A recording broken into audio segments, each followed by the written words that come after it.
मैं रवीश कुमार। दोस्तों, क्या आपने यह हैरान करने वाली खबर नहीं सुनी कि 15 अगस्त के दिन जब मोदी लाल किले पर ध्वज फहराने गए, लाखों की संख्या में लोग उनका स्वागत करते थे। लेकिन इस बार ऐसा नहीं हुआ और बार बार अपनी स्पीच बदल रहे थे। अदालत के ताजा फैसले ने मोदी और शाह की हेकड़ी निकाल दी। वो डर उसको सता रहा था, वो उसके चेहरे पर साफ साफ दिखाई दे रहा था। 11 साल तक प्रधानमंत्री की कुर्सी पर बैठे नरेंद्र मोदी लाल किले की प्राचीर से क्या यह मान रहे हैं कि वह एक नाकाम प्रधानमंत्री रहे हैं जो चोरी करके पीएम बने हैं? अब इंतजार है तो उस दिन का जब चुनाव आयोग अपना जवाब पेश करेगा। क्या यह खुली मान्यता है कि पिछले 11 सालों में उनके भाषणों और जुमलों के पीछे देश को दिशा देने के बजाय सिर्फ भ्रम फैलाया गया और काम और नतीजे कहीं खो लिए गए, या फिर यह भी कोई नया चुनावी ड्रामा है ताकि नाकामी को भी उपलब्धि की तरह पेश किया जा सके?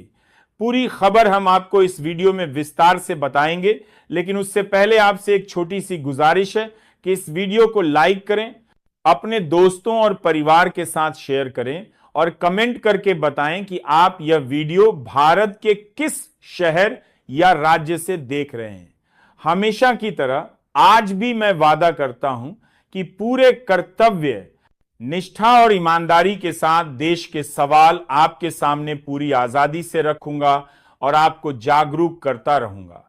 यही वजह है कि आज का दिन ऐसे सवाल पूछने के लिए सबसे अहम है, क्योंकि ये बात लाल किले की प्राचीर से स्वतंत्रता दिवस के मौके पर खुद देश के पास प्रधानमंत्री ने कही है।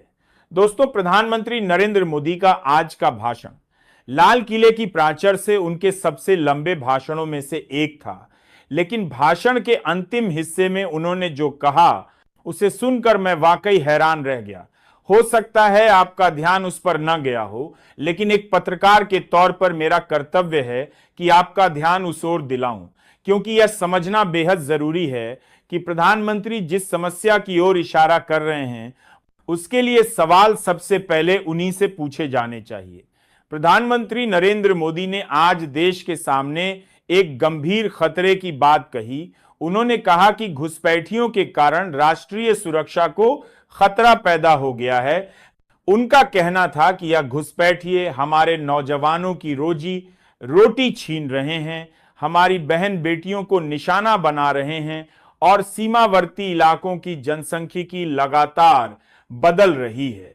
दोस्तों, प्रधानमंत्री मोदी ने आज लाल किले की प्राचीर से एक बड़ा ऐलान किया है।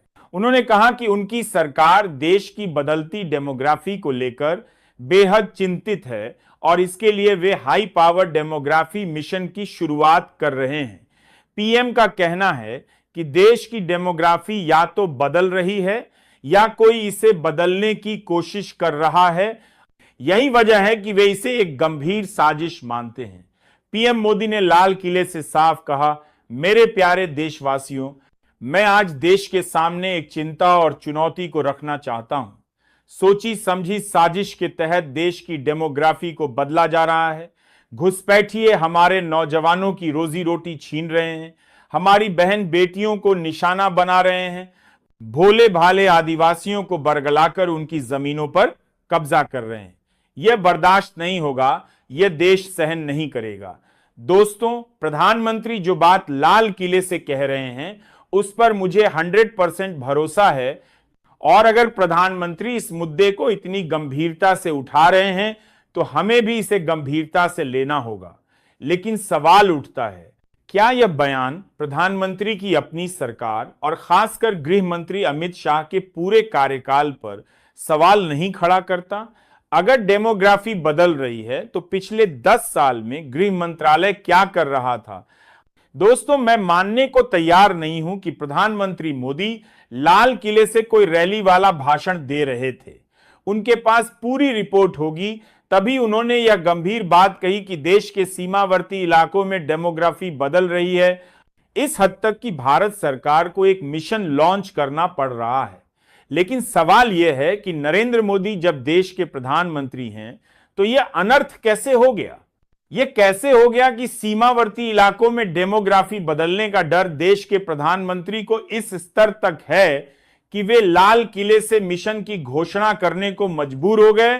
और यह जिम्मेदारी किसकी है? खुद उनकी सरकार की। इतना ही नहीं, प्रधानमंत्री मोदी के इस बयान से गृह मंत्री अमित शाह पर भी बड़ा सवाल उठता है। आप जानते हैं, बीजेपी के चाणक्य कहे जाने वाले अमित शाह पिछले 6 साल से देश के गृह मंत्रालय की कमान संभाल रहे हैं और इस सरकार में नंबर 2 माने जाते हैं। जब प्रधानमंत्री यह बात बोल रहे थे तो कैमरा गृह मंत्री की तरफ गया। वह तालियां बजा रहे थे और भाषण की तारीफ कर रहे थे। इसका मतलब क्या है? क्या गृह मंत्री खुद मान रहे हैं कि देश की डेमोग्राफी बदल रही है, या फिर उन्होंने ही प्रधानमंत्री को यह जानकारी दी है? तो मेरा सवाल सीधा है, अगर वाकई डेमोग्राफी बदल रही है तो यह नाकामी किसकी है? प्रधानमंत्री की, गृह मंत्री की, या दोनों की? दोस्तों, देश की आंतरिक सुरक्षा की जिम्मेदारी गृह मंत्रालय के अंतर्गत आती है और सीमावर्ती इलाके जिन राज्यों में हैं वहां ज्यादातर जगहों पर बीजेपी की डबल इंजन सरकार चल रही है। घुसपैठियों का मुद्दा वहां हमेशा बड़ा रहा और वहां तो डबल इंजन की सरकार है। हेमंत बिस्वा शर्मा बीजेपी के आलाकमान के लाडले माने जाते हैं। इन दिनों तो उन्हें ब्लू आई बॉय कहा जाता है। अब आइए बिहार की तरफ।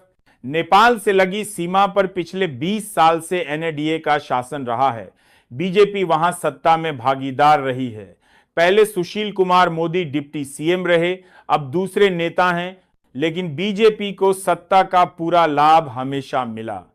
बीच बीच में नीतीश कुमार ने लालू और तेजस्वी यादव के साथ गठबंधन किया, लेकिन लंबा वक्त बीजेपी के साथ ही रहा। और एक और अहम बात, सीमा की सुरक्षा कौन करता है? बॉर्डर सिक्योरिटी फोर्स, बीटीपी जैसी फोर्सेस सीधे गृह मंत्रालय के अंतर्गत आती हैं, यानी गृह मंत्री अमित शाह के अंतर्गत। तो बड़ा सवाल यह है कि देश की आंतरिक सुरक्षा की जिम्मेदारी गृह मंत्रालय की, सीमाओं की सुरक्षा की जिम्मेदारी सिक्योरिटी फोर्सेस की, और पिछले 11 साल से देश में एक ही पार्टी की सरकार है, तो फिर यह चूक हुई कहां? दोस्तों, एक ही वक्त में एक ही शख्स प्रधानमंत्री हैं। पिछले 6 सालों से वही शख्स गृह मंत्री भी हैं और रक्षा मंत्री भी। तो फिर सवाल उठता है कि देश की सीमाओं के आगे इतना बड़ा संकट खड़ा कैसे हो गया? यह मामला इतना गंभीर कैसे हो गया कि प्रधानमंत्री को लाल किले की प्राचीर से बाकायदा एक मिशन की घोषणा करनी पड़ी? और यह कोई पहली बार उठी बात नहीं है। किसी भी राज्य में चुनाव आते हैं तो यही मुद्दा उठता है। नंबर 5 फॉर्म, दिल्ली चुनाव में रोहिंग्या का मुद्दा उठता है। झारखंड में बीजेपी नारा देती है रोटी बेटी माटी की पुकार। कौन जीतता है?